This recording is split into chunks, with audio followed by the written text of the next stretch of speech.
Bon matin. Bon matin, désolé pour le retard. J'ai de la boue dans le toupette un matin. Ben, attends un peu, là, il n'y a pas de retard. T'es arrivé directement quand on a commencé. Bah, ben ok. Oui, mais je pense que je te bats parce que t'as vu, j'ai ma boîte courriel qui est pleine. Je savais pas que ça pouvait exister. Depuis hier, je reçois plus de courriel. Puis vous, quand vous essayez de me rejoindre, vous recevez un truc comme quoi j'ai plus de place dans ma boîte courriel. Je pensais pas que ça pouvait arriver. Ouais, ben il y a deux possibilités. Soit il faut que tu ailles sur le serveur pour faire effacer des affaires, ou ben donc il y a un bug carrément dans le système.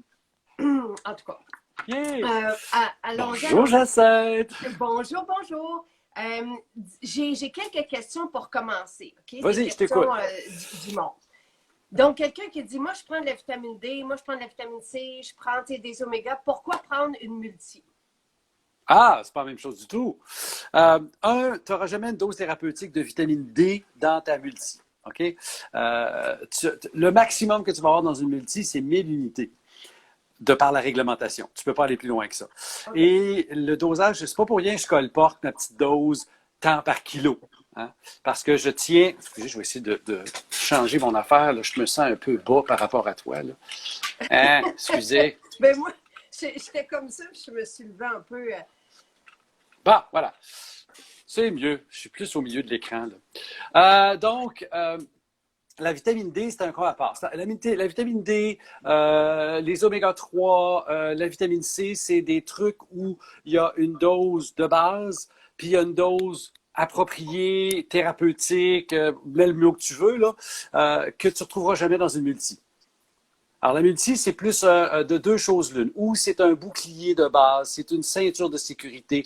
Ça aide moi je dirais, à prévenir les carences. Ça, c'est le premier but. OK? C'est une OK. multi où tes dosages sont à peu près les dosages alimentaires. Tu as une collection, une trentaine, dépendant des produits, 30 ou plus ingrédients qui sont des vitamines, des minéraux, des cofacteurs dans certains cas, mais toujours dans des petits dosages. Ça, c'est le premier but, c'est une espèce de protection générale pour au cas où j'ai une carence. Tu as le deuxième but d'une multivitamine, où là, on va parler thérapeutique. C'est-à-dire qu'on n'est plus juste dans ah, peut-être que j'aurai une carence, j'ai des symptômes de quelque chose. Exemple, il y a de la documentation qui dit qu'un complexe B, pas dosage alimentaire, dosage thérapeutique, donc plus élevé, est un complément de traitement pour la dépression, par exemple, pour les troubles de l'humeur, pour la résistance au stress, pour, bon, paquet de choses. Là où une multivitamine est d'une efficacité très douteuse. Parce qu'il n'y a pas une preuve qu'une multivitamine va aider la dépression. Un complexe B à dosage thérapeutique a des chances de le faire. Note que je prends encore des gants blancs parce que ce n'est pas un Ouais. médicament, c'est un complément de traitement. Donc, le deuxième type de multivitamine, c'est celle-là que moi j'aime, c'est un produit où j'ai plusieurs échelles. Je peux commencer avec une petite dose, puis je peux augmenter jusque dans le thérapeutique. C'est le principe d'acheter une multivitamine puis un complexe B, par exemple, qu'on peut avoir dans le même produit. Et là, c'est une notion, encore là, de bouclier global, mais d'un dosage thérapeutique parce que c'est plus juste, ben, peut-être que je vais manquer quelque chose, c'est, il me semble que j'ai quelque chose qui ne va pas. Ou il me semble que mon style de vie, bon, un exemple, je vis en ville. OK, je prends mon exemple à moi. Je vis en ville, je suis dans l'île des Fous, à Montréal, dans les fermes de Cône-Orange, avec le trafic, la pollution, le smog. Bon, on vit là-dedans. Et donc, l'être humain n'a pas été conçu pour ça. L'être humain n'a pas été conçu pour vivre dans le smog, l'être humain n'a pas été conçu pour vivre dans le stress chronique. Donc, je postule, hein, c'est un postulat, c'est une hypothèse, que ça pourrait être utile de booster certains trucs que mon alimentation n'aura pas. D'où la notion d'un dosage plus élevé pour pallier ces problèmes-là qui devraient être aigus, mais sont devenus chroniques de par la réalité dans laquelle on vit. Alors ça, c'est les deux types de multivitamines qui existent. Maintenant, ta question, c'est, je prends déjà quelque chose d'autre, pourquoi je prendrais ça? Ça reste une décision. La multivitamine, c'est quelque chose qui est tout à fait facultatif. Moi, je dis souvent, si vous vivez un environnement pas très stressant, vous mangez bio, vous savez ce que vous faites pour mettre dans votre assiette, vous n'êtes pas juste dans une philosophie machin parce que je mange comme ça parce qu'il faut, hein, tu connais mon point de vue là-dessus, vous savez ce que vous faites, vous mangez bio, vous avez une nourriture très globale, très bien faite, vous n'avez pas besoin de multi, c'est pas vrai, là. OK? Vous pouvez le prendre. Et là, ça devient un peu la discussion qu'on a eue. Ces produits existent aujourd'hui. On vit au 21e siècle. Ce sont des outils dans mon coffre à outils. J'ai le droit de les utiliser. Un peu comme dans le contexte actuel, le vaccin, c'est un outil thérapeutique. Si je vis dans un pays où il n'y en a pas, je n'ai pas accès. Alors, c'est la même logique. Il est là, c'est à ma décision de le prendre. Maintenant, les 3 substances que tu as mentionnées, vitamine D, vitamine C, puis il me semble que tu as mentionné oméga 3, ou si c'est moi. Oméga 3, vous n'aurez jamais une multivitamine que de l'allure qui en contient. C'est pas compliqué parce qu'en termes, je sais qu'il y a des compagnies qui en mettent, mais les dosages sont infimes pour une raison. Un gras, un oméga 3, c'est une huile qui est fragile à l'oxydation et des métaux, zinc, fer et autres oligoéléments, ce sont des catalyseurs de l'oxydation. Fait que dans ma pilule, là, je risque de me ramasser avec un oméga 3 qui se transforme en savon. OK. OK? Parce que, OK, un savon, pour que les gens comprennent, un savon, c'est quoi? C'est un gras que je confronte à une substance très, très oxydante, la soude caustique, et de mon gras en forme de triglycérides, vous voyez ma petite chimie, là, un bloc de 3 acides gras, je décape ça avec la soude caustique, et chacun des gras va aller chercher le sodium de ma soude caustique et va faire un sel d'acide gras. Donc, ma même molécule a changé, puis au bout, j'ai mis un sodium, ce qui fait que ça donne une tête chimiquement qui aime l'eau, puis une tête qui ne l'aime pas. Ça donne un savon. La saponification. Alors, quand tu fais du savon, qu'il soit artisanal ou industriel, moi, je fais mon savon chez nous, puis j'ai pris des cours pour le faire, fait que je mets mes huiles, je les fais fondre, puis je garoche ma soude caustique. Je fais bien attention parce que c'est dangereux, la soude caustique, ça n'a pas d'allure. Tu brasses, mais ça fige. Ça, c'est ton savon. Puis dans l'eau, ça mousse. Puis ça va chercher la tête qui aime l'huile, va aller chercher les saletés. Puis la tête qui aime l'eau, les amène dans l'eau, ça mousse, ça s'en va. Alors, si tu as un gras qui est dans un complexe de minéraux comme une multivitamine, ou bien donc tu mets des infimes dosages, puis tu le protèges comme il faut, ou bien tu as un savon, puis tu ne l'absorbes pas. Alors, OK. Excusez, j'ai dérapé en chimie un petit peu, là. Non, j'adore ça. Qu'est-ce que ça fait si on prend, on mange bien, on a un beau style de vie, on n'est pas trop stressé qu'on pense, là? Je pense qu'on ne réalise pas. Non, mais on ne réalise pas. Puis on prend une multivitamine et on prend tout le reste aussi. On prend aussi des minéraux. On prend, qu'est-ce que ça fait? Est-ce que c'est un plus ou ça ne sert à rien? Les deux sont possibles. OK? Là où on va tout de suite désamorcer l'argument, c'est que ce n'est pas dangereux. Il y a 0 risque. Pour citer un médecin américain, David Saul, ou Saul, peu importe le SAUL, qui est un des grands ténors de la médecine orthomoléculaire, il dit à chaque année que le CDC sort son palmarès des causes de décès aux États-Unis, il dit « Show me the bodies ». Ils sont où les morts? Il n'y a pas de morts de vitamines, OK? C'est des produits totalement sécuritaires et tu n'auras jamais les surdosages possibles dont certains groupes de professionnels parlent et qui nous font peur avec en disant tu vas surdoser tes vitamines avec une multi. Ben, excuse-moi, là, à part le fer, si tu manges la bouteille au complet, il n'y en a pas de problème. Tu sais, c'est pas pour rien que les multivitamines pour enfants, celle qui a un bouchon de sécurité, c'est celle qui a du fer dedans. Les autres, il n'y a même pas de bouchon de sécurité. Pourquoi? Parce que c'est pas dangereux. OK. OK? Alors ça, c'est le premier point. Il n'y a pas de danger. Est-ce que c'est utile? Ben là, je ne le sais pas. Ça dépend de la réalité. Si tu prends la multivitamine de base, c'est souvent un truc qui va peut-être aider pour les carences. Tu vas le voir au niveau de la prise de sang, si et seulement la prise de sang couvre les nutriments. Très souvent, on ne le fait pas. Dans certains cas, on va parler de B12, folique, on va s'intéresser au fer, puis c'est à peu près tout, là. C'est bien rare qu'on fait un panel nutritionnel. Les hôpitaux ne le font pas, à moins d'avoir un cas aux soins intensifs super compliqué. Nous, on n'a pas accès à ça, sauf si tu vas dans le privé où tu fais des trucs comme des tests de cheveux, des tests de ligoscan ou d'autres choses. Puis là, tu as une petite idée. Puis encore là, c'est pas 100% parfait, ces affaires-là. Et pourtant, c'est drôlement intéressant. Ben oui! Et il me semble que c'est la base. Tu sais, Okay. Je me posais la réflexion hier, je dis, j'aimerais ça avoir accès puis pouvoir faire mon profil. Là, en ce moment, on sait que tout est surchargé. Fait que, mais... Il faut aller dans le privé. C'est que l'hôpital, puis là, je vais te faire la distinction entre le monde médical actuel puis ce dont on parle, toi puis moi. Le monde médical s'intéresse aux gens malades, s'intéresse à régler des urgences. Tu parles à un urgentologue, puis il va te parler d'intuber, il va te parler d'affaires horribles. C'est un garagiste, il règle des problèmes là. il n'est pas dans la prévention puis dans l'optimisation de la santé. La médecine s'intéresse aux lésions. C'est brisé. Tu rentres à l'urgence en infarctus, c'est le monde de la médecine. Par contre, tes paramètres sanguins, de la prévention, ils sont pas forts parce que les outils qu'on a, les médicaments, c'est comme des bombes atomiques. C'est super puissant, mais ça fait peut-être pas ce que tu veux tout le temps. Tandis que ce que tu décris là, puisque moi, j'en suis devenu l'apôtre depuis une trentaine d'années, c'est peut-on optimiser ce qu'on a? Peut-on améliorer ce qu'on a? Peut-on ne pas devenir une statistique hospitalière? Et là, on est dans un autre monde complètement, parce que juste la notion d'optimiser, tu viens de tomber dans un discours que la médecine ne reconnaît même pas. Et à moi, ce que j'ai aimé, qu'est-ce que tu as dit à un moment donné, il y a quelques semaines, est-ce qu'on peut se donner 40 ans de bien-être de plus? C'est là où je suis comme concernée, ça m'interpelle. C'est ça. Et vois-tu, c'est un discours qui apparaît avec l'âge, si je peux me permettre. À 20 ans, tu t'en contrefous de ça. Tu sais. On a tout le syndrome de Superman, on est tous capables de tout faire, puis c'est correct, parce que c'est les jeunes qui vont révolutionner la société. Einstein a pondu sa théorie à 19 ans. Okay? Il l'a prouvé toute sa vie, mais il l'a pondu à ce temps-là.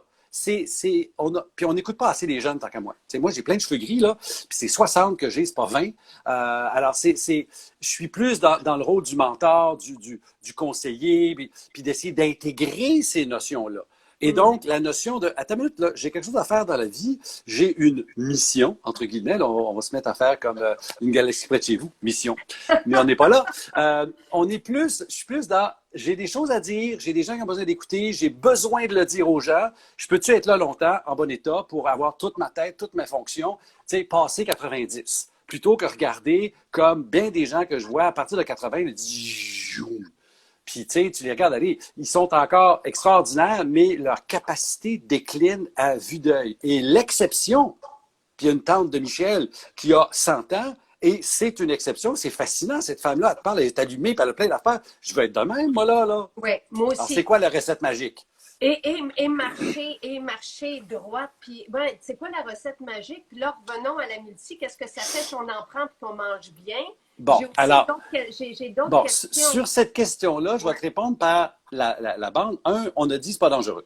Deux, il y a une théorie qui s'appelle la théorie du triage, qui a été énoncée par un monsieur Bruce Ames. Puis pour ceux qui bisounent en sciences, Bruce Ames, c'est un chercheur, c'est le chercheur le plus cité au monde. OK? C'est un bonhomme qui a 94, 15 ans, là. Il est fascinant, il est encore actif. Et pourquoi il est cité, c'est qu'il a inventé le test de mutagénicité. Comment on peut prendre une substance et dire est-ce que ça va créer des mutations ou pas? Puis il a développé ce test-là sur une bactérie. Puis tout le monde fait ce test-là sur la planète. Bon, ça, c'est d'où il part. Maintenant, cet homme-là, qu'est-ce qu'il fait? Sa théorie du triage, c'est de dire le corps va privilégier la survie immédiate au profit de la survie à long terme. Alors, si tu as un nutriment X, puis son exemple, c'est la vitamine K. Les vitamines K. Ils ont plusieurs rôles dans le corps, mais un urgent, la coagulation. La vitamine K est nécessaire pour une coagulation normale. Fait que c'est clair que si j'en ai juste assez, ils vont faire ça. Mais l'autre, les autres voies métaboliques, c'est au niveau de la santé osseuse, au niveau de la santé immunitaire, etc. Mais surtout osseuse, si j'en manque, les os, c'est pas important, là. C'est pas pour ma survie, c'est ma survie à très, très long terme. Alors, la carence limite peut être un risque d'ostéoporose. Et il y a beaucoup de nutriments, vitamine D, c'est pareil, il y a plein de choses où tu fais, attends une minute, là. Ouais, ça a l'allure. D'où la notion, une multivitamine, c'est un outil anti-âge. Ah, pas bête. Puis là, il est allé une étape plus loin, il parle de nutriments ou de substances conditionnellement essentielles. Parce que la définition de vitamine, c'est quelque chose qui est essentiel à la vie en très petit dosage et qui ne peut pas servir de calories. En 3 phrases, c'est juste ça. Alors, une vitamine A, B, C, tu en as besoin pour vivre, tu en as besoin pour le métabolisme, tu en as besoin de plein d'affaires, mais tu ne les brûles pas en calories. Mais tu en as besoin pour vivre tout de suite. Alors, toutes les vitamines ont été découvertes dans les années 19e, début 20e, parce qu'on a trouvé qu'une carence aiguë donnait une maladie. Ah, le beriberi pour la B1, le pélag pour la B3, bon, tout ça. Alors, ça, c'est correct. Mais on a oublié le long terme parce qu'on n'a pas les outils. Puis lui, il m'arrive avec une liste de substances qui n'ont pas beaucoup d'effets à court terme, mais ont des effets super fascinants à long terme. Wow. Puis lui commence de parler de conditionnellement essentiel. Et là, on Hey! tombe dans une autre dynamique. Puis moi, là, regarde, j'ai lu son papier, je fais, oh, j'aime ça, j'ai pris plein de notes, puis voilà. Ben oui, conditionnellement essentiel. Donc, là, ce que tu dis, c'est que si on prend ces vitamines-là, puis qu'on n'a pas de carence, puis que notre système n'a pas besoin de faire du triage pour survivre, on empile un bagage pour le long terme, pour ou non. Je vais Une changer mauvaise ta compréhension. phrase. Non, l'idée est bonne, la façon de le dire, pas tout à fait. C'est-à-dire que tu n'empiles OK. rien du tout. Parce que c'est toujours, tu vis, il y a bien des choses que tu ne gardes pas en réserve. OK. Mais l'idée, c'est que si tu en as suffisamment, voire peut-être un peu plus, tu vas préserver les fonctions de longévité, les fonctions à long terme, par rapport aux fonctions à court terme que tu as de toute façon. Alors, je reviens avec ma vitamine K. Si tu as une dose plus élevée que le minimum, tel Santé Canada, 90 microgrammes chez madame, 120 chez monsieur, si tu as plus que ça, ben là, tu commences à agir sur le métabolisme osseux, tu commences à agir sur la prévention des OK. fractures, qui n'est pas de la survie à court terme. Tu ne mourras pas demain matin, mais à long terme, tu vas peut-être faire, ben, dans 20 ans, j'ai encore des autres jeunes femmes. OK. Donc, moi, je disais, on n'emmagasine pas, on travaille sur le long terme dès maintenant. Merci. Là, on est d'accord. OK. Et là, je suis contente. J'adore ça. Maintenant, maintenant attends, je me suis posé des questions. Comment on peut faire si on n'a pas accès à des tests, puis que ça ne se fait pas, là, des tests de cheveux, je veux dire, ça ne court pas les rues non plus. Comment on peut faire pour savoir si on a des carences à ci, ça? Y a-tu comme un tableau? Peux-tu nous prendre un tableau? Bon, la réponse, c'est il y a des liens entre des symptômes et des carences. Oui. Par contre, C'est complexe qu'il y a des liens entre ces affaires. ouais, puis C'est le quoi? problème, c'est que si tu me dis la fatigue est un symptôme de carence de B12, ce qui est vrai, la fatigue peut être un symptôme de tellement d'autres affaires, c'est pas spécifique. Et c'est là où, tu sais, ça existe sur le web des tableaux comme ça, il y en a des listes, là, les X symptômes de carence de telle affaire. Bon, ça existe tout ça. Le problème, c'est que tu tombes toujours dans un monde flou, un monde de symptômes qui sont, tu sais, si tu as une collection de symptômes, ah, OK, on appelle ça un syndrome. Hein? Un syndrome, ce n'est pas une maladie, c'est un ensemble de symptômes qu'on Ah, relie potentiellement à une cause, puis on garde des gants blancs parce que la cause est rarement simple. Exemple, le syndrome métabolique dont j'ai parlé plusieurs fois, qui est le taux de taille augmente, la glycémie monte, les triglycérides augmentent, le bon cholestérol baisse. Bon, je peux continuer, là. C'est relié à notre style de vie, toi. C'est loin d'être précis. c'est très Tandis loin. qu'une pneumonie, ben, c'est relié à une bactérie. OK? Donc, la maladie avec un diagnostic des facteurs de risque mesurables versus le syndrome où je suis un petit peu dans l'exclusion. C'est pas ça, c'est pas ça, c'est pas ça, donc ça doit être ça. OK. Mais on pourrait, d'abord, on peut faire, tu sais, symptômes peut être une carence de. Peut-être qu'on peut se donner un guide comme ça. Puis On là, peut se donner un guide. Je pense que je t'ai envoyé un site britannique de Mme oui, Myhill, qui est une médecin qui fait de la médecine environnementale, de la médecine préventive, une femme extraordinaire. Puis elle a toute une liste que j'utilise quand je donne des cours sur les symptômes. Exemple, les taches sur les ongles, c'est un symptôme de... Alors, si tu collectionnes les symptômes de la carence en telle affaire, tu fais ah, ben ça se peut que je l'aie. Si tu n'en as aucun, ben, si tu as des symptômes génériques comme fatigue, mais rien d'autre, ben, je ne sais pas si c'est une carence. Ça peut être de l'anémie, c'est vrai, mais ça peut être juste trop de stress, ça peut être normal, ça peut être, tu sais, tu es sensible à telle affaire. Il y a plein d'affaires. on peut commencer par ces liens-là. Ben Si, oui. mettons, on prend du zinc parce qu'on voit qu'on a des trucs sur les ongles, ben là, c'est pas dangereux de prendre des vitamines. C'est ça que tu disais tantôt. Bon, vitamines et minéraux, tant qu'on est dans les dosages proches du physiologique, non. Tu remarqueras, tu sais, parlant du zinc, au mois de mai 2020, j'ai fait un live sur le zinc. Êtes-vous carencé? Écoute, ce live-là, il roule encore. Et là, je suis rendu à 101 000 vues. Je comprends pas. OK? J'ai pas inventé quelque chose d'extraordinaire. J'ai juste dit les choses comme qu'on discute là, à propos du zinc, comme quoi c'est important pour l'immunité, blablabla, blablabla. Puis, je fais bien attention, puis tu l'as déjà remarqué, avec les dosages. Alors, par exemple, il y a des gens qui s'emportent, qui vont faire des dosages, risque. Dans les vitamines B, je m'en contrefous un peu, parce qu'au pire, tu fais du pipi fluo, puis c'est tout. Mais les minéraux, à long terme, oups, exemple, le calcium, prends-en pas trop en supplément, ça constipe. Ah ah! Le magnésium, prends-en pas trop en supplément, ça donne la diarrhée. Ah ah! Ben alors, on Bon, va le savoir. Si oui, mettons, mais on des a... choses comme le zinc, si, tu sais, moi je dis maximum 30 mg par jour, 15 c'est suffisant, ne dépassez jamais 50, sauf en aigu avec des pastilles où là tu peux y aller fort, mais en petite durée, 5, 6, 7, 10 jours, pas 3 ans, parce que il y a des études, exemple l'étude AREDS pour la dégénérescence maculaire, où on a mis 80 mg de zinc dans le produit. Ben, au bout de 3 ans, tu as une augmentation des cancers. Ça ne tente pas, ça.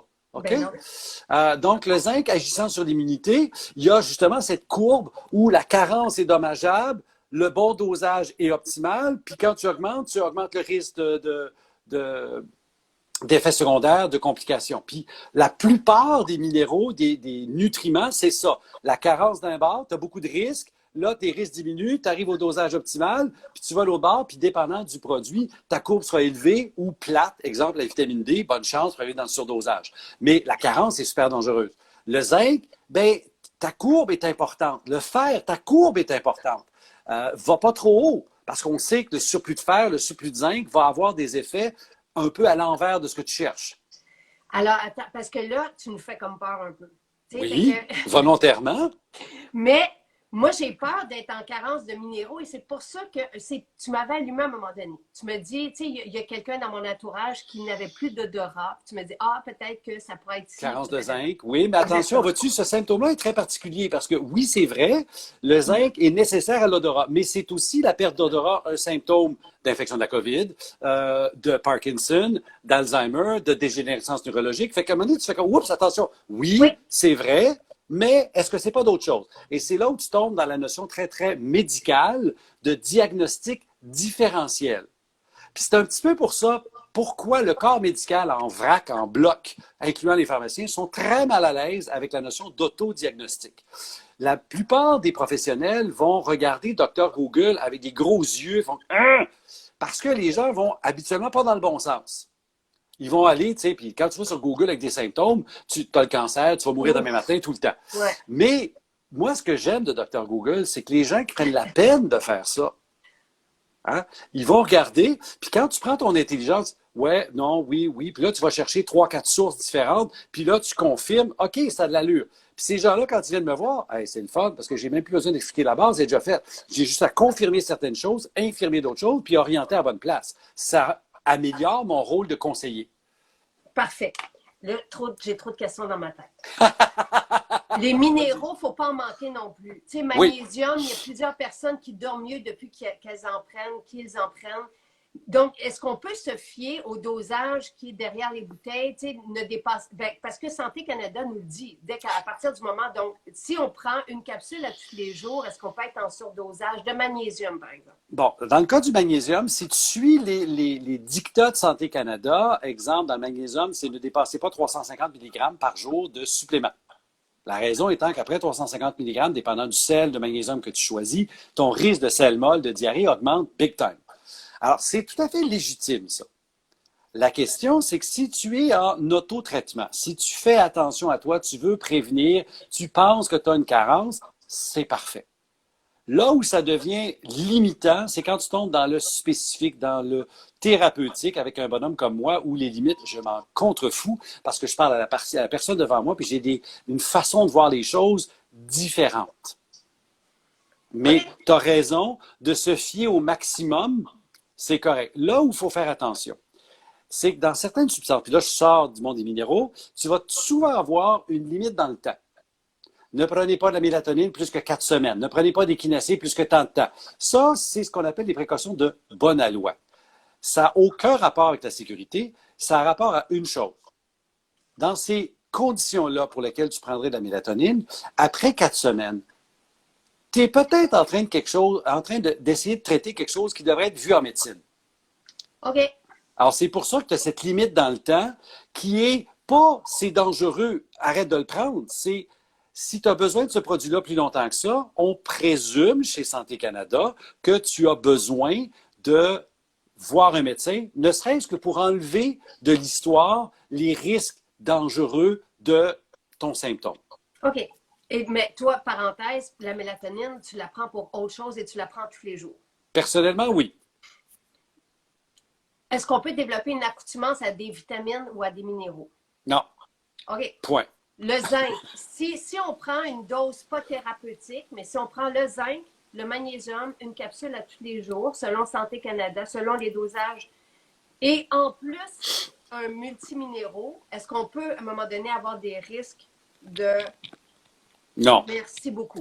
Le risque va apparaître. Puis dis-toi que, bon, dans le cas du zinc, tu sais, prendre un multiminéraux qui va te donner l'équivalent de l'apport nutritionnel, 8 mg chez madame, 11 mg chez monsieur, puis tu rajoutes un 15 ou un 30 mg, tu n'es pas encore dans le danger. La question, as-tu besoin d'en prendre autant? C'est là où il faut vraiment se poser la question et ne pas tomber dans la pensée magique. Tu sais, je prends ce produit-là pour l'immunité, donc je ne serai pas malade. T'as une minute, c'est un peu plus complexe, là. C'est une béquille, c'est un outil, c'est valable, tout ça c'est vrai. La question, c'est, il n'y a pas une indication de prévention qui travaille avec une seule substance, à moins que je puisse démontrer que tu es carencé dans ça. Là, c'est plus pour les ongles. OK. Oui, bon. Écoute, on est toujours dans la première question, puis ça fait 30 minutes, c'est horrible. Horrible. Oméga, y a-tu Oméga, on est ailleurs. T'sais, on n'est pas, on n'est pas dans OK. Parlons des oméga vite, vite. Les oméga 3, selon... Puis, OK, avant d'aller selon les recherches, il y a deux classes d'oméga 3. Il y a les chaînes longues, puis il y a les végétaux. Alors, ce que tu trouves dans ta graine de lin, ta graine de chia, ta graine de caméline, ta noix de Grenoble, whatever, souvenez-vous de ma chimie, là, mon chapelet de boules de carbone, il y a 18 carbones de long. Mon oméga 3, il y a 3 liaisons doubles. Donc, entre 3 carbones, 3 paires, quelque part, j'ai 2 fils au lieu de rien qu'un. Les chaînes longues, c'est 20 ou 22. Le fameux EPA du poisson, puis le DHA, c'est 22, EPA, c'est 20. Ils ont des rôles différents dans le corps. OK? C'est vrai qu'à partir du végétal, je peux fabriquer le chaîne longue, mais je vais utiliser le végétal bien vite, faire d'autres choses avec. Donc, c'est intéressant d'avoir les deux. De nos jours, tu as des algues et autres produits qui me permettent d'avoir des EPA, DHA végétal. Ça existe maintenant. Soit dans l'aliment, il y en a dans le nori, par exemple, pas beaucoup, mais il y en a un petit peu. Et si tu veux, les suppléments qui existent, qui sont des oméga 3 chaînes longues, VG, ça existe. Il y a 5-10 ans, ça n'existait pas. Alors, ceci étant dit, les oméga 3, et je vais parler juste des chaînes longues, on considère que le Nord-Américain moyen, parce que je n'ai pas de statistique canadienne, consomme quelque chose comme 130 mg par jour de moyenne. On estime le besoin quelque part entre 500, 600 et plus milligrammes par jour. C'est clair que tu peux développer les chaînes longues avec le végétal. Mais le bobo qu'on a, c'est que les enzymes qui vont transformer mon végétal en chaîne longue sont les mêmes qui vont transformer les oméga 6, les 2 acides gras essentiels, 3 puis 6, les 6 dans les chaînes longues des 6, dont j'ai aussi besoin. Le problème qu'on a, c'est qu'au niveau alimentaire, en Amérique du Nord, on a 20 à 50 fois trop de 6 par rapport aux 3. Considère l'enzyme comme un policier sur le bord de la route qui fait le trafic. Il va laisser passer les 6 bien plus que les 3. D'où la carence relative de 3 dans notre société. Un point. De ça, tu dis, OK, en termes de prévention, j'ai pas de symptômes, mais j'aimerais aller plus loin que ça. On va parler des dosages de l'ordre de 600 mg par jour, voire 1000 mg par jour de EPA-DHA. Ne regardez jamais la quantité d'huile, mais bien le EPA-DHA. Ça, c'est des dosages de prévention. Prévention de la sécheresse oculaire, prévention de la peau sèche, prévention de l'inflammation. Tu n'es pas dans l'inflammation, tu n'es pas dans le symptôme, tu es en prévention. Mais quand tu veux tomber en traitement, c'est pas la même affaire. Parce que là, il faut augmenter la dose parce que quand le symptôme est là, souviens-toi de ma différence entre la médecine et les autres, la médecine, c'est la lésion, puis il y a la prévention, puis entre les deux, il y a le fonctionnel. Ça marche mal. Ma peau est sèche, mes yeux sont secs, je fais de l'inflammation. J'ai pas de rien de brisé, j'ai des affaires qui marchent pas. C'est là que mes nutriments doivent être ajustés à des dosages thérapeutiques en fonction de la personne devant moi. Que c'est beau ça. Dis-moi, les oméga végétales, tu as parlé des enzymes, est-ce que ce sont les mêmes enzymes pour qui doivent intervenir pour les oméga de poissons, tout ça? Absolument. C'est-à-dire que, OK, je vais vous faire la mécanique. Là. Ton premier chapelet, il y a 18 carbones de long. il y a 3 liaisons doubles. À chaque fois que tu changes une chose, c'est une enzyme. Alors, tu as une élongase qui va en rajouter 2 carbones. Elle allonge de 2 carbones. Une fois, tu tombes à 20. Parfait. Mais ton EPA, il y a 5 liaisons doubles au lieu de 3. À chaque fois, tu vas rajouter une liaison double, tu vas désaturer. Donc, tu as une désaturase qui rentre en ligne de compte. Donc, tu comprends que juste en partant, là, j'ai 4 étapes enzymatiques. Une pour chaque liaison, enfin, 3. 2 liaisons doubles de plus, puis un 2 carbones de plus. J'ai déjà 3 étapes enzymatiques. Et ça va partir du 18 carbone, qui s'appelle 3 ou 6, pour l'amener dans du carbone 20 ou du carbone 22. Donc, ce sont les mêmes. Ce sont les mêmes enzymes pour les 3 et les 6. Okay. Et ce sont les mêmes cofacteurs comme le zinc, la B6, le magnésium. Alors, encore là, est-ce que tu as les cofacteurs pour transformer tes oméga 3 à la bonne place? Ça se peut aussi qu'il y ait des carences. C'est une toile, hein? On vit dans une espèce de grand casse-tête. Et toi, je le répète, tu donnes des consultations. Ben oui. Donc, tu es le pharmacien. Si vous avez des symptômes, un syndrome, si vous êtes dans le milieu, vous pouvez avoir une consultation avec Jean-Yves. Vous allez sur son site jydion.com et là, vous avez accès à tous ses webinaires pour comprendre et vous avez accès à des consultations virtuelles avec lui et à son blog. Donc là, vous avez une consultation d'1h30 et vous avez aussi beaucoup de compréhension dans ce charmant livre qui résume tout ce qu'on dit. Je touche à pas mal d'affaires là-dedans parce que le stress étant quelque chose de tellement général et tellement répandu que je suis allé, j'ai peut-être ratissé trop large. J'ai voulu vraiment donner beaucoup d'informations. C'est sûr que je ne vais pas au fond de toutes les choses. C'est rien qu'un livre. Il y en a un autre qui s'en vient là. Ça me prend du temps pour l'écrire. Et tu as des milliers de textes et tu as des lives sur ta page Facebook aussi. Donc, oh oui, regarde, vous manquez pas d'informations. Vous avez pour des semaines. Pour un début, là. Mais dis-moi, parce que j'ai vu aussi la question passer, c'est ce que je me suis demandé. Si on veut aller, il y a quelqu'un qui est content parce qu'elle a un rendez-vous avec toi. Cool. Est-ce qu'un dosage thérapeutique, est-ce qu'il peut avoir des grandes lignes aussi d'indiquer dans les peut-être ou ça prend vraiment une consultation avec toi? Répète ta question, je ne suis pas sûr d'avoir compris. Parce que là, on a des dosages préventifs. On prend nos vitamines, nos suppléments, comme un coffre à outils, puis on n'a pas vraiment de problème. On n'a pas de... Mais, si on commence à avoir une lacune à quelque part, on ne se sent pas bien, tout ça, est-ce que nous-mêmes, on peut se doser thérapeutiquement avec un guide en disant, si vous avez, par exemple, de l'eczéma, ben oui, vous pourriez augmenter les oméga de temps. OK. En théorie, ça devrait exister, je ne le connais pas. Je ne connais pas un guide comme... Je vois le sourire. Bon, c'est une commande qui s'en vient. L'idée, c'est que c'est énormément OK, pour faire quelque chose de compréhensible, qui ne te demandera pas 4 ans d'études, ça va demander énormément de travail pour faire quelque chose de compréhensible et d'utilisable. Il y a encore là plein de sites où tu vas trouver des trucs comme ça. Marque tes symptômes, tu vas trouver. C'est pas toujours fiable parce que les algorithmes sont vraiment pas évidents à faire. C'est là où tu tombes dans... C'est bien difficile de vulgariser tout ça. Par contre, si tu as des symptômes, mettons que tu commences à faire un rhume. Alors, on a plein de choses qu'on peut faire. Ça peut être depuis l'échinacée jusqu'à la vitamine C, en passant par le zinc, la quercétine. Il y a plein de choses. L'astragale, le sureau. Il y a plein d'outils. Puis encore là, cette plante-là va... King of Bitters, c'est... une plante ayurvédique qui donne des très, très bons résultats. Pas l'ashwagandha. Non, pas l'ashwagandha. Bon, l'autre fois aussi, j'ai bloqué sur son nom. Mais il y a une panoplie d'outils, une panoplie de produits. Là, quand on s'intéresse à ça pour soi-même, il faut aller au-delà de tel produit et pour telle chose.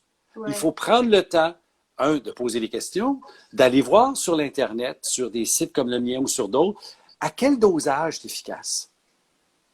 Alors, si je parle d'échinacée, si je parle d'astragale, si je parle de sureau, c'est pas parce qu'il est dans le produit qu'il va être efficace. Non, c'est ça. C'est quoi les caractéristiques du bon produit? Et là, il faut sortir de la masse, puis sortir du discours marketing. Puis là, je vais être un peu plate envers les conseillers de produits naturels parce que très souvent, ils vont se laisser convaincre par le représentant ou la formation de la compagnie. Puis là, tu fais comme... Ouais, et le cadeau donné par la compagnie. Je ne voulais pas aller là. Mais bon, Dieu merci, en pharmacie, c'est interdit, ça. Ouais. C'est vraiment, en pharmacie et en médecine, c'est interdit, littéralement. Ce qu'on disait, ils sont à la solde, c'est pas vrai. Ils sont peut-être endoctrinés à penser d'une certaine façon. On a toute notre formation puis nos a priori, oui, mais il n'y a pas de ristourne. Point. Alors, le médecin, le pharmacien n'est pas là. Par contre, dans le monde du commerce de détail, ça existe. Alors, tu as tout à fait raison, mais moi, je suis plus dans le conseiller ayant la formation qu'il a, peu importe c'est quoi, va être convaincu par un ensemble de données, une formation, une présentation, un argumentaire, whatever, mais ça ne veut pas dire qu'il connaît tous les produits. C'est là où il est une source d'information très importante, mais vous êtes obligé de faire vos devoirs pour savoir de quoi vous parlez. On ne va pas se garrocher quelque chose derrière la cravate juste parce que ça existe sur le marché. Mais là, je vais poser la question aux gens. Est-ce que vous aimeriez que je demande à Jean-Yves de nous préparer un espèce de tableau pour se référer? C'est vraiment, tu sais, je t'ai posé les questions pour les ados. Je t'ai posé là, quelqu'un demande pour sa petite puce de 3 ans, à part la vitamine D, est-ce qu'on peut, tu sais, qu'est-ce qu'on peut lui donner pour, tu vois, puis regarde les cœurs qui déferlent. C'est certain qu'on a besoin de ça, Jean-Yves. On ne sait pas à qui poser ces questions. Et on ne peut pas. Et moi, j'aimerais ça. Je veux savoir. C'est quoi le premier qui m'a allumé que je manquais probablement en grande échalote que je suis? De minéraux. C'est comme ça que tu m'as appelé. Ben, regarde, puis on part du même modèle, hein, parce que tu me connais maintenant, mais si tu m'avais vu plus jeune, le genre échalote qui a grandi à l'ombre d'un bloc appartement, là, c'était pas mal ça. J'étais comme linéaire. Jeune adulte, j'ai fait des parties déguisées et je passais pour une fille très crédible. Très, très crédible. Mais tu sais, Jean-Yves, bon. on l'appellera peut-être que. On appellera cette référence peut-être que. OK. Dans ce cas-là, je vais t'envoyer un devoir. Si tu veux que je fasse ça, parce que c'est énormément de travail, énormément de temps. Donc, il faut que tu en parles à ton comparse l'autre bord, parce que. Mais ça part avec des questions. Oui. Il faut qu'il y ait tel symptôme, telle condition, tel risque. Part avec une grille qui m'oriente, et là, je peux te sortir, t'as telle affaire, ben, mettons, tu fais des asphes, des ulcères dans la bouche. Ouais. Les hypothèses à considérer, c'est, es-tu intolérant au lauryl sulfate dans ta pâte, dans ton dentifrice? Es-tu carencé en vitamine C? Es-tu carencé en vitamine B? Alors, c'est là où, souvent, c'est le premier, hein? Les gens sont intolérants parce que le lauryl sulfate, c'est tellement un bon savon qui va décaper ta bouche, donc tes mucus protecteurs sont plus là. Alors, les gens qui sont sensibles à ça, un petit coup de brosse à dents, puis pouf, ils font un affe, ça fait super mal.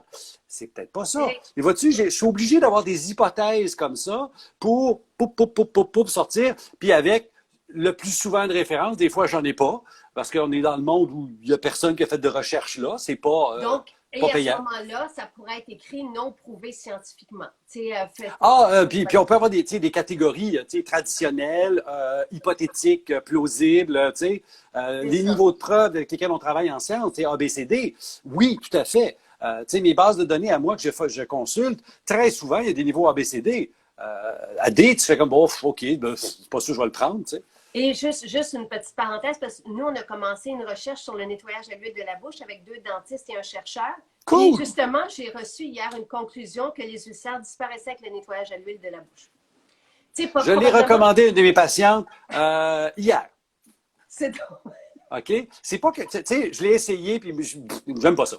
Mais je ne peux pas. Tu l'as essayé 2 jours, Jean-Yves. Oui, je l'ai essayé 2 jours, puis j'aime pas ça. Je vais peut-être le réessayer une autre fois, mais bon, regarde, c'est pas parfait. Mais je suis convaincu des bienfaits. Parce que la mécanique, puis c'est pas parce que l'autre pharmacien dans les médias dit le contraire de moi, là, c'est que la logique d'avoir un solvant, une huile qui passe à répétition sur l'émail et qui va dans le creux, la jonction entre la gencive puis la dent, va avoir un impact. Et comme c'est une huile, c'est pas de l'eau, il va avoir la capacité d'affecter le biofilm. Ah! Alors, il y a une rationnelle, là, tu sais. Donc, si on fait ça dans la bouche puis qu'il y a des effets, si tu parlais la semaine dernière d'aider, si on a un petit mal d'oreille ou de mettre de l'huile chaude avec une ouate après, donc est-ce que c'est le même, penses-tu que c'est la même logique dans le nez si on envoie de l'huile dans le nez? Est-ce que ça se peut qu'il y ait un impact sur les microbes? On a-tu le droit de dire microbe? C'est quoi un microbe? Un microbe, c'est n'importe quoi. Tu peux même dire ce que tu veux. OK. C'est un micro-organisme. OK? OK. La raison pour laquelle on met de l'huile dans l'oreille plutôt que de l'eau, c'est que quand tu mets de l'eau, tu le sens. Tu as de l'eau dans les oreilles tout le temps. Tu mets de l'huile, ben, à un moment donné, tu ne le sens pas. L'autre chose, c'est que le cérumen, à cire d'oreille, c'est un corps huileux, un peu comme le sébum. Alors, quand tu veux enlever l'excès, l'huile est bien meilleure que l'eau. Alors, tu as deux effets, là. Un, c'est plus confortable. Puis deux, c'est un solvant qui n'est pas irritant, qui permet d'enlever l'excès de sébum. Fine. Au niveau du nez, même réalité. Alors, l'avantage d'une huile par rapport à une eau, c'est que, un, tu la sens presque pas. Ah non, c'est Deux, agréable. l'huile dans le nez. Puis, tu sais, l'huile, à la base, ça nous vient de la médecine ayurvédique. On prenait de Ouais. l'huile de sésame depuis, tu sais, des millénaires. Mais le principe, c'est qu'une huile, ça reste. L'eau, ça s'en va. Alors, en restant, tu confères, puis là, j'extrapole, mais tu confères le même principe qu'une crème hydratante pour la peau ou une huile pour la peau. Ça reste là, puis ça confère une protection qui est beaucoup plus durable dans le temps. Et dépendant de ce que tu mets dans ton huile, tu as l'effet protecteur de l'huile elle-même et tu peux avoir des substances qui auront des effets thérapeutiques. Je pense aux terpènes de certaines huiles essentielles, peu importe. Mais donc, tu as une durée. Fais la même affaire dans de l'eau, ça brûle. Moi, je mets des huiles essentielles, mais je suis encore, ça fait quasi un an, Jean-Yves, que je t'ai parlé de ça. Je mets des huiles essentielles dans mon huile nasale, mais je ne peux pas encore le dire. Et ça me choque. Mais tu sais, je sais que c'est fait ailleurs, puis je suis toujours dans cette démarche-là. Tu te souviens? On en a Ah oui, oui, parlé en oui, oui, janvier. oui. Puis tu as donné une recette que les gens peuvent faire en Ben mélangeant non, je deux ne l'ai pas affaires. donné. Tu Je ne l'as l'ai pas pas donné. donné. Non, d'accord. Écoute, le problème qu'on a, puis là, on va changer de soulier 2 minutes. De je veux m'aider moi-même Ouais, à je suis le législateur et je veux prévenir les problèmes. ouais, Alors, le législateur, dans ce cas-ci Santé Canada, dans le monde du produit naturel, a développé, dans les années 90, pour aboutir en 2004, la réglementation de la direction des produits de santé naturelle. Et tout repose sur une chose, la gestion du risque. ouais. Et donc, on a demandé 3 rapports aux compagnies qui fabriquent, un rapport d'innocuité. Prouve-moi que c'est sécuritaire. Mais ça prend des preuves. Donc, Ouais. il faut que tu aies quelque part des rapports ou des publications qui vont dire les risques sont ça et ces risques-là sont acceptables. L'efficacité, ça dépend d'où tu viens, où tu vas. Ça peut être de la tradition, ça peut être des études cliniques. Et le troisième, c'est le contrôle de qualité. Il faut absolument que tu prouves que ton produit il est bien ce que tu dis qu'il est. Et là, ben, il y a bien des gens qui vont dire qu'ils ne sont pas bons, mais ils sont quasiment aussi bons que le pharma. Parce que moi, j'ai vu l'évolution depuis les années 90 où c'était n'importe quoi. Tu achètes de la poudre tellement en capsule, tu vends, jusqu'à ce qui se passe aujourd'hui. Alors, dans le contexte d'un produit comme ça, ce qu'il faut, c'est y a-t-il des études cliniques de ce même genre de produit sur le marché? Réponse, je ne sais pas, il y a un devoir à faire. 2, y a-t-il des produits vendus dans d'autres pays? Et si oui, est-ce qu'ils ont un historique, ce qu'on appelle la pharmacovigilance? Est-ce qu'on a un suivi? Je vais donner un parallèle. Santé Canada a pris le mort aux dents dans les débuts des années 2000 contre la citronnelle pour éloigner les mouches. Ouais. Moi, j'ai bâti 2 rapports scientifiques Ouais. pour leur dire, vous vous trompez. On comprend qu'en arrière, il y a une histoire de lobby, puis c'est compliqué, puis ça pue, là. Mais toujours est-il que l'huile de citronnelle contre les mouches est en vente au Canada par différentes compagnies depuis 1948. Le seul risque qu'on trouve dans les bases de données, c'est des risques de problèmes gastriques et digestifs chez des enfants qui ont pris la bouteille et qui l'ont avalée. Il n'y a pas un qui est mort, là. OK? Alors, puis là, on dit, ben, ça prendrait des études pour prouver que ça marche. Depuis 1948, chérie, si ça ne marchait pas, le produit n'existerait plus. Tu sais? Alors, c'est là où tu vois, il y a de la mauvaise foi, là. Moi, j'ai toutes les recherches. Il faut juste que là, c'est juste, je suis en attente. J'ai toutes les recherches, j'ai toutes les affaires, j'ai toutes les références, mais je suis en attente. Puis, je trouve ça, moi, je vais te dire qu'est-ce qui me choque, c'est qu'il y a des affaires que je fais qui sont ultra efficaces puis que j'aimerais ça pouvoir le partager. Tu comprends? OK, tu comprends. Je comprends très bien, puis je comprends que tu es dans une position tellement particulière où il y a des gens qui t'ont pris en grippe, puis il faut que tu sois d'autant plus orthodoxe. Toi et moi, on est sur la même corde raide, là. Oui. Tu sais, comme pharmacien, je suis obligé, à chaque fois que j'annonce quelque chose, tu sais, je vais loin quand je te parle, là, Ouais. mais à chaque fois que je dis quelque chose, il faut que j'aie ce qu'il faut en arrière parce que j'ai des gens qui me regardent de haut pour dire, lui, la minute qu'il fait une niaiserie, là, on tape dessus. Ouais. Et je me suis fait taper dessus, mais Comme à chaque fois, comme les jeux, là, tu sais, demain. oui, je sors la tête, on tape dessus. Puis à chaque fois que je suis sorti du bureau, j'étais épuisé. Ouais. Ça fait, c'est un péché véniel, puis t'as rien contre moi, tu sais. Voilà. Je te dis. On a bien dit qu'on ne pouvait pas développer d'accoutumance aux huiles essentielles. On a-tu dit? À ma connaissance, non. Il n'y a pas de résistance aux bactéries non plus. C'est intéressant, ça. Ben oui, c'est intéressant. Et il y a plusieurs chercheurs, entre autres, je pense que je te l'ai envoyé, une thèse de doctorat d'un ingénieur en Suisse sur l'usage des huiles essentielles pour prévenir les infections nosocomiales, les infections qu'on attrape à l'hôpital. Et c'est dans la ventilation. Et c'est fascinant. Tu m'as-tu envoyé ça? Je ne sais pas, je peux te l'envoyer, je l'ai. Ben là, je sais pas comment je vais. Faut que Ben, je je ne sais pas ce que tu peux faire avec ça, là, mais c'est juste pour dire, excusez, Ben, juste pour dire qu'il y a dans des pays une ouverture. Tu sais, en France, l'aromathérapie est dans les hôpitaux. Tu sais. Alors, il y a toutes sortes de choses comme ça où le Québec, le Canada, on est loin en retard de d'autres pays parce qu'on a cette espèce de pensée monolithique de il y a un groupe qui a raison, puis les autres ont tort. Ça n'existe pas, ça. Ben, moi, j'aimerais ça l'avoir parce que c'est quelque chose que je vais faire dans ma maison, tu comprends? Fait que, en sachant qu'est-ce Mais ça va que juste, en fait, ça va juste confirmer avec un écrit ce que tu fais déjà. Tu les connais déjà, ces huiles essentielles-là. Hein, que ce soit l'eucalyptus ou les eucalyptus, que ce soit la sarriette, qui est tout à fait tripante, dont on parle jamais, le romarin, le thym, toutes ces terpènes-là qui sont antiseptiques, à quantité minime, vont avoir un effet extraordinaire. Un, pour que toi, tu te sentes bien, puis deux, prévenir les infections et les whatever contagions qu'il peut y avoir. Et est-ce que tu te connais un peu en ions négatifs?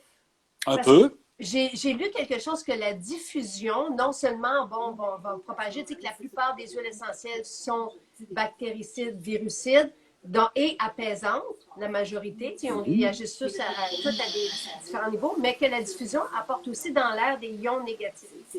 Là, c'est un peu plus tatillon, parce que dépendant de la méthode avec laquelle tu les envoies, les ions négatifs sont ce que tu retrouves en forêt, ce que tu retrouves sur le bord d'une rivière. C'est pour ça que les centres-d'achat ont des fontaines, puis ça leur coûte une fortune d'entretenir la maudite fontaine, mais ça change la qualité de l'air. OK. Sur le bord de la mer, OK? La notion de l'eau puis de l'air qui se promène crée des ions négatifs parce que la terre puis l'eau va aller chercher les ions positifs. À l'opposé, toutes les ventilations mécaniques dans des tuyaux de métal ou de plastique vont créer des ions positifs. D'où l'atmosphère bizarroïde dans laquelle tu rentres dans une bibliothèque, tu rentres dans un édifice à bureau, c'est comme, l'air est bien pas bon ici. Puis tu t'en vas en forêt, puis sur le bord de la rivière, tu dis, oh, je suis bien.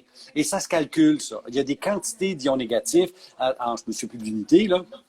Alors, ça existe. Un peu comme, j'ai fait un live il y a des années sur le grounding.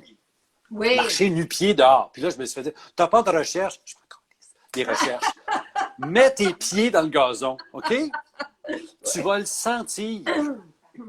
Est-ce que c'est thérapeutique? Je m'en fous. L'être humain, bon, OK, je vais sortir ma grosse phrase un peu grossière. Quand la pudeur et la civilisation n'avaient pas été inventées, il y a bien des maladies qui n'existaient pas. Alors, on marchait nu-pied, on avait le soleil sur la peau, on se baignait dans l'eau, on n'avait pas de tissu synthétique puis d'autres problèmes parce qu'on vivait dans l'environnement. On en avait d'autres, on mourait bien plus jeune parce que traumatisme, parce que prédateur, whatever. Tu sais, l'espérance de vie, c'était 35 ans. Ça fait longtemps que je serais mort. Mais il y avait une notion, l'être humain, depuis qu'on est descendu des arbres, qu'on était genre haut de même, il y a 2,5 millions d'années, on a évolué dans un environnement, puis on est devenu civilisé il y a genre 10 000 ans. Puis là, je vais m'amuser un petit peu, tant qu'à être parti dans mon délire personnel. Toute la notion de l'agriculture, OK, commence quelque part entre 10 000 et 12 000 ans avant nous autres. OK, mets-toi dans la peau du chasseur-cueilleur qui commence à ramasser des grains de riz ou des grains de blé qui ressemblent plus à des grains de gazon. Il devait avoir faim en maudit. Sérieux, là? Il y a quelque chose qu'on ne regarde pas. Là. On fait « Ah oui, on a inventé l'agriculture. » Oui. Si on m'avait parlé des racines, puis de développer en Inde, il y a des traces on a cultivé des fruits. OK, cool. Ça marche. Mais des grains, c'est comme, ah, il fallait avoir fait un maudit. Des légumineuses qui sont, tu sais, la base du végétarisme, la plupart des légumineuses sauvages sont toxiques. Et C'est comme, faut s'atteler. Tu sais, je n'ai déjà fait pousser des légumineuses, là. Tu sais, on n'a pas eu un repas, là. Tu sais, faut vraiment. Bon. OK. bon.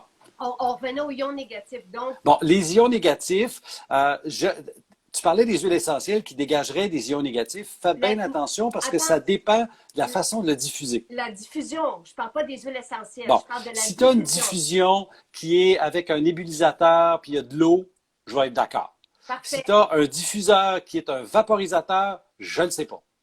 parfait. Ça Si tu prend as de un l'eau diffuseur qui chauffe, je suis sûr que non.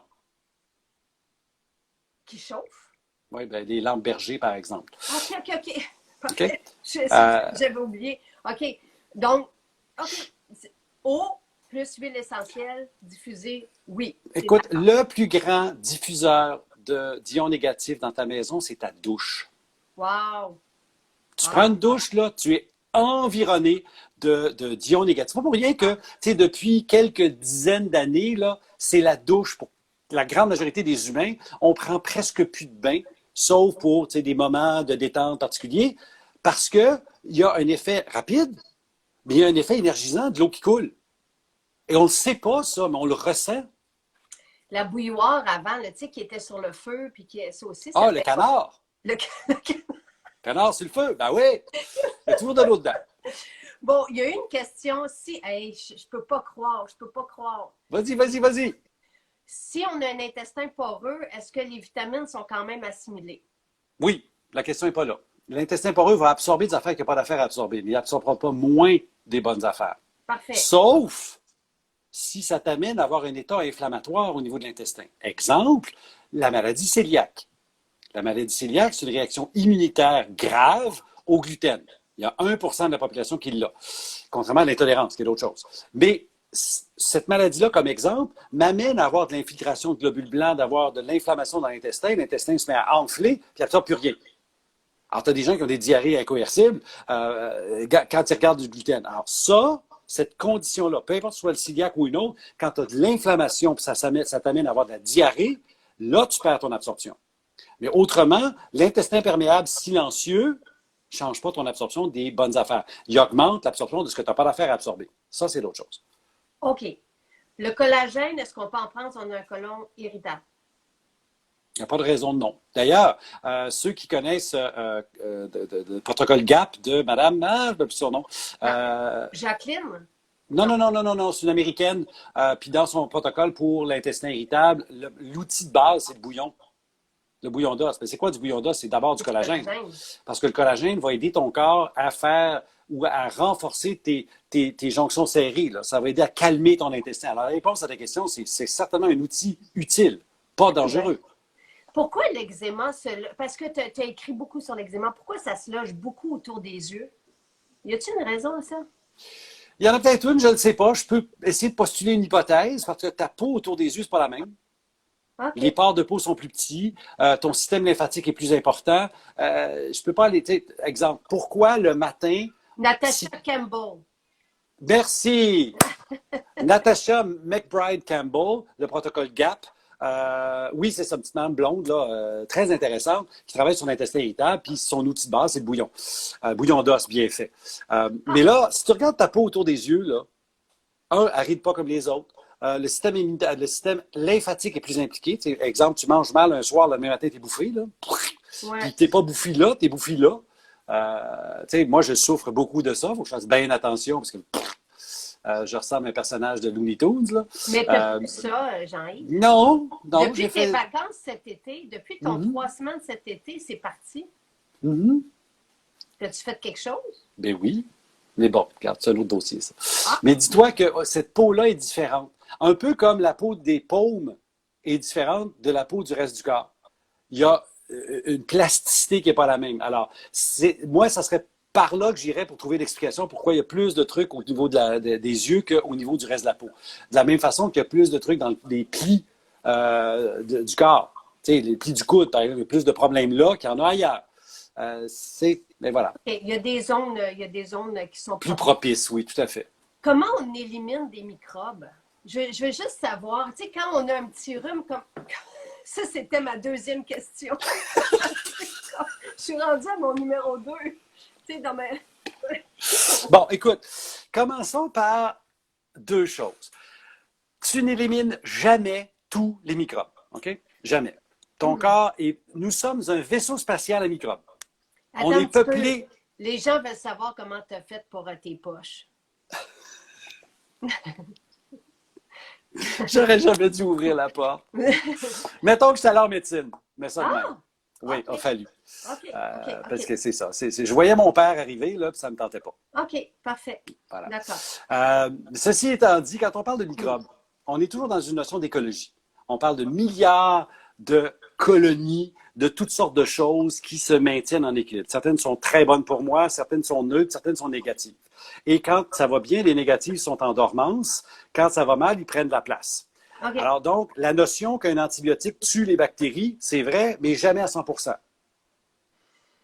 Sauf quand la bactérie n'a pas d'affaire là. Alors, comment on se débarrasse, comment mon corps gère ça? J'ai des anticorps qui sont générés par des cellules de mon système immunitaire qui vont reconnaître certains pathogènes, qui vont se lier, coller aux bactéries et ils vont permettre à mon système immunitaire d'abord de les inhiber, puis ensuite de les éliminer. OK. Ça, c'est la première mécanique de base. La deuxième mécanique, c'est mon microbiote. En fait, ça devrait être la première. Mon microbiote cherche toujours l'équilibre et le microbiote, il est en symbiose, c'est-à-dire qu'il est en communication avec moi pour en chercher le bénéfice. Il faut faire bien attention quand on tombe dans ce monde-là, mais dis-toi que le microbiote, l'ensemble des communautés bactériennes, virales et autres micro-organismes de mon intestin, de ma peau, de partout, cherche à avoir un hôte en meilleur état. Wow! L'autre cherche à avoir un microbiote en meilleur état. Arrive un déséquilibre alimentaire, un stress, un agresseur, un antibiotique, un agent de conservation, un antiseptique, un irritant, peu importe où je suis. Une fragrance. Une fragrance, ben oui, peut arriver puis déséquilibrer tout ça. Et là, arrive le développement de bactéries qui ne sont pas bénéfiques. Ne sont pas nécessairement pathogènes. Ce n'est pas un coliforme ou un salmonelle ou un truc dangereux. C'est juste, hop, l'équilibre est perturbé. Et là, toute cette discussion-là anti-inflammatoire qui recherche l'équilibre commence à être perturbée. Et là, apparaît de l'inflammation, apparaît de l'allergie, apparaît de l'intolérance, apparaît toutes sortes d'affaires. Et là, le corps est toujours en recherche dynamique pour retrouver son équilibre, ce que Claude Bernard appelait l'homéostasie au 19e siècle. Donc, l'équilibre dynamique dans lequel on vit. Alors, pour répondre à ta question, la meilleure façon pour le corps de se débarrasser des pathogènes n'est pas de s'en débarrasser, mais de les remettre en dormance. Ah! Et c'est là où il va générer toutes sortes de processus. Exemple, si je parle de l'intestin, les mucus protecteurs vont changer. Tu vas avoir plus de mucine et tu vas libérer des IgA, des anticorps, pour inhiber les dangereux, ceux qui vont tomber en dormance, puis les bons vont reprendre leur place. Ça, c'est la stratégie. C'est vrai dans la gorge. Alors, si j'ai un pathogène, un virus, par exemple, qui arrive, le virus, en soi, il n'est pas vivant. Il a besoin d'arriver sur une cellule, d'injecter son code génétique pour transformer la cellule en machine à se répliquer. Parce que le virus, tout seul, il ne vit pas. Là. Il ne se reproduit pas. Un virus, dans un environnement, ça reste là, ça attend. C'est un parasite essentiel. Alors, qu'est-ce que le corps va faire? Il va, générer une première défense, des mucus protecteurs, des anticorps, des cellules de ce qu'on appelle l'immunité non spécifique, et il va arrêter le virus avant qu'il rentre. Mettons qu'il est assez fort et il y en a assez, notion de charge virale, c'est pas parce qu'il y a un virus qui passe que tu vas attraper un rhume. Il faut qu'il y en ait une collection qui attaque en même temps. C'est pour ça que la COVID dehors, là, c'est une farce. On n'attrapera jamais la COVID dehors. On va l'attraper en dedans, dans un environnement fermé, où il y a en masse de virus pour m'attaquer. Okay. Charge virale, qui attaque. Tu veux faire un parallèle, l'ovule est fécondé par un seul spermatozoïde. Si et seulement si, il y en a une armée qui attaque en même temps, parce qu'un seul ne passe pas la barrière. Il y a une belle grosse barrière de mucopolysaccharides, puis ils sont là, puis ils travaillent, puis à un moment donné, il y en a un qui rentre. Puis là, ça change. Même chose avec les virus. Un seul, ça ne fait rien. Alors, Ça, c'est la première défense, les mucus protecteurs, les anticorps sécrétants, tout ça. OK, il rentre, il réussit à attaquer. Là, il se génère toute une cascade d'inflammation où là, j'ai des trucs plus spécifiques qui vont apparaître pour, tuer littéralement avec des cellules spécialisées qui vont aller bombarder le virus pour l'inhiber. Tu vas avoir des cellules qui vont le gober, d'où ma vitamine D, qui vont avoir la capacité de le tuer plutôt que le virus prendre la machine pour se transformer lui-même. Donc, j'ai toute une série d'étapes et c'est là que le système immunitaire embarque pour retrouver ton équilibre, ton homéostasie et faire en sorte que l'agresseur n'est plus dérangeant. Il est sorti du système. On a quand même quelque chose qui est rentré, pas dans tous les cas, mais on a quand même, tu dis qu'ils sont tout le temps là ou en dormance, qu'on les recouche, là. OK. Il faut faire attention parce que là, j'ai fait deux affaires. Ouais. C'est pas correct en termes pédagogiques. Vous avez parlé des bactéries, des virus. Quand on parle de... beaucoup de gens sont porteurs du streptocoque A qui donne la pharyngite, puis n'ont pas de symptômes. Pourquoi? Parce que le streptocoque A, il est là, mais il est confiné dans une petite niche, il est en écologie, il dort. Parfait. Puis pour comprendre ça, il y a une notion qu'on appelle le recensement de quorum, ou quorum sensing en anglais, où les bactéries changent de comportement en fonction de la densité. Je vais faire une analogie. Tu as un petit bum, membre d'une gang de rue, mais il est tout seul au centre d'achat. Il ne fera rien. Le même petit bum, membre de la gang de rue, avec toute la gang de rue, là, il fait du vandalisme.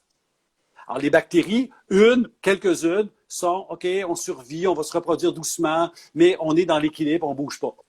Arrive un événement, une quantité de nouvelles bactéries, mais une densité, un quorum, comme pour une rencontre, pouf, j'en ai assez, oh, là, ils changent. Pouf, ils changent de comportement, ils se mettent à sécréter des toxines, ils vont attaquer. Okay. C'est vrai pour le C. difficile, c'est vrai pour le salmonelle, c'est vrai pour tous les pathogènes. Ils ne sont pas dangereux tant qu'ils n'ont pas atteint une certaine quantité. C'est donc ma notion d'équilibre de tantôt. OK. OK. Ouf, on reprendra là-dessus. Une femme enceinte, est-ce qu'elle peut prendre de la vitamine D? Elle doit prendre de la vitamine D.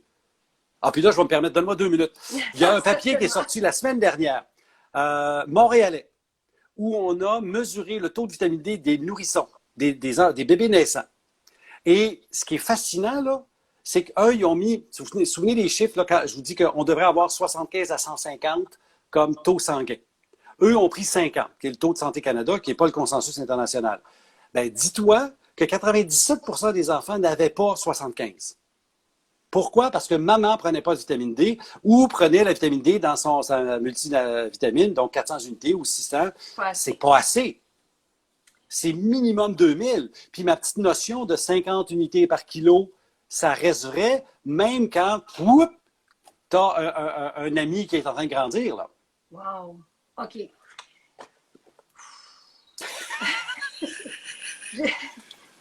OK. C'est fascinant, fascinant. On te remercie tout le monde. C'est extraordinaire. Je m'en vais préparer notre direct de la semaine dernière et on peut prendre, est-ce qu'on doit prendre la K2 avec la vitamine D? La vitamine K2, préférablement la MK7, parce qu'il y en a 2 K2, oui, c'est une bonne idée de la prendre avec la vitamine D parce que c'est des vitamines qui sont synergiques à bien des endroits. Est-ce que c'est nécessaire? Bien là, ça dépend de ce que tu manges, ça dépend de ta réalité, ça dépend, je vais encore prendre plein de pincettes, mais c'est une bonne idée pareil. OK. Puis on va préparer un tableau. On va préparer un beau tableau. Je pense que ça va être super utile. Et c'est ça. En tout cas, merci pour ton temps. Tout le monde te remercie. On est super contents. C'est très, très, très enrichissant. J'ai hâte à jeudi. Bye. Salut tout le monde. Portez-vous bien, là. Oui. Bye. Bye.